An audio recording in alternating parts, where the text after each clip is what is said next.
नमस्कार मैत्रिणींनो, प्रेमाच्या रसोई चॅनलवर तुमचं मनापासून स्वागत. तर आज आपण रव्याचे लाडू करणार आहोत. रवा नारळ लाडू. तर मी अर्धा किलो रवा घेतलाय आणि एक वाटी म्हणजे मोठी घेतली, ते अर्धा किलो आहे. त्याच वाटीने पाव वाटी मी हे घेतलंय, पाऊण वाटी खोबरं घेतले ओल्या नारळाचं. आपल्याला त्याच वाटीने एक वाटी साखर लागल आणि एक वाटी तूप घेतले. थोडेसे ड्रायफ्रूट आहे, बदाम, काजू, पिस्ता आहे, थोडासा विलायची पावडर आणि मनुके. तर आता आपण शेगडी ऑन करू.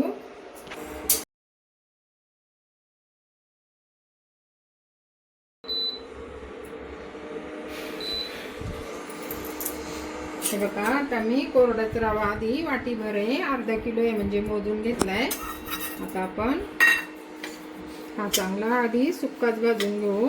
थोडा वेळ सुक्काच भाजायचा म्हणजे तूप पण हे होतं. परत होईपर्यंत असंच भाजून घेऊ. आणि आता आपण तो भाजत आला का मग वरून नारळाचं हे केले, मिक्सरमध्ये बारीक केले, काळी पाट काढली आणि मिक्सरमध्ये ते बारीक करून घेतले. 5 मिनिट मी असंच परतून घेतलाय. आता आपण त्याच्यामध्ये तूप टाकू. तूप थोडंसं जास्त कमी असलं तरी चालेल. आता आपण हे तूप चांगलं रव्यामध्ये विरघळून घेऊ. गुलाबी होईपर्यंत भाजायचं चांगला. हे बघा, मी साईडला थोडंसं तूप टाकते आणि त्याच्यात आपण थोडेसे ड्रायफ्रूट भाजून घेऊ. असे मनुके टाकते. आता हे चांगले साईडला परतून घेते. परतून घेतले, ताटलीत काढून घेतले तरी चालतात. माझ्याकडून लक्षात नाही राहिलं म्हणून मी आता असेच परतून घेते. चांगले रव्याबरोबर चांगले भाजले जातात. बघा, आता आपण चांगलं मिक्स करून घेऊ. लाल झाला. आपण आता अर्धी वाटी मी खोबरं घेतले खोवून, ते टाकू आणि चांगलं बारीक घ्या याच्या शेगडीवर. आता चांगलं भाजून घेते. खोबरं पण चांगलं लाल होईपर्यंत भाजून घ्यायचं म्हणजे 10-12 दिवस चांगले लाडू राहतात. अजून थोडंसं तूप घेतलंय.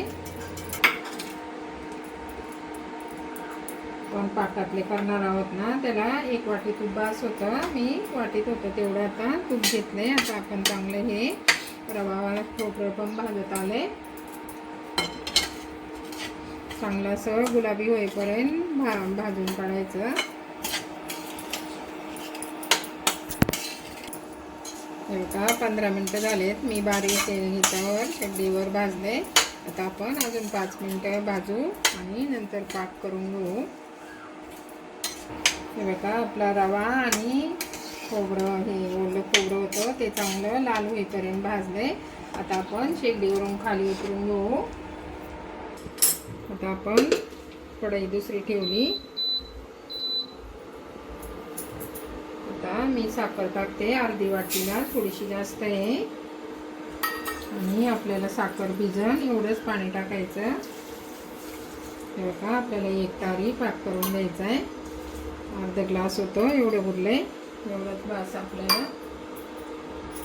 बघा, आपल्याला 1 तारी पाक करायचा आहे. आता आपण असं ताटलीत घेऊन बघू. हे बघा, आपला पाक चांगला झाला आहे. हे बघा, अशी तार आली पाहिजे. हे बघा, आता आपण खाली उतरून घेऊ. आपण विलायची पावडर टाकू याच्यात. वेलची आणि जायफळ पावडर आहे.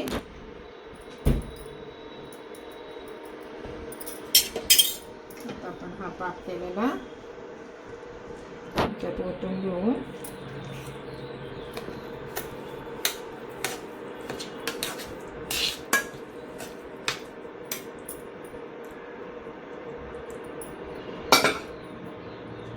चांगलं मिश्रण मिक्स करून घ्यायचं म्हणजे रवा चांगला फुलेल. हे बघा मी थोडंसं चिमूटभर मीठ टाकते. गोडाच्या पदार्थात मीठ टाकतात. मीठ टाकलं म्हणजे टेस्टी होतात. आता हे चांगलं मिक्स करून घेऊ आणि आपण 10 मिनिटं असं मुरवण्यासाठी ठेवू. हे बघा आता आपलं मिश्रण आता चांगलं शोषून घेतलं आहे पाक आणि एकदम सोपे लाडू येते असे पाकातले. फक्त असं चिकट पाक करायचा एक तारी आणि रवा चांगला भाजायचा, खोबरं भाजायचं. आता हे बघा आपण बांधून घेऊ. तर थोडंसं कोमट असतानाच बांधून घ्यायचे.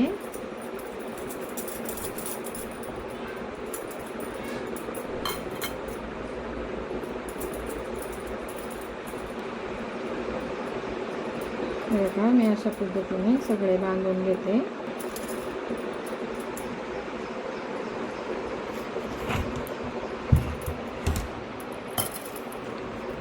बघा आपले सगळे लाडू बनवून झाले.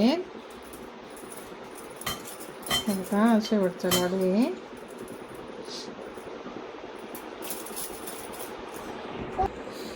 हे बघा अशा पद्धतीने अर्धा किलोचे लाडू बघा. खोबरं घातलंय त्याला, जवळ एक नारळ घातला. तोडून पण दाखवते. हे बघा किती छान झाले आतून पण. तर हे बाबू खाऊन बघ. छान आहे का बघा? छान आहे. सबस्क्राइब करा, लाईक करा, हळूहळू शेअर करा, कमेंट करा. Bye bye. तर अशा पद्धतीने आमचे रवा लाडू झाले. तुम्हाला जर आवडले तर नक्की करून बघा. खूप छान झालेत आणि आवडले तर लाईक शेअर कमेंट सबस्क्राईब करा. Bye bye.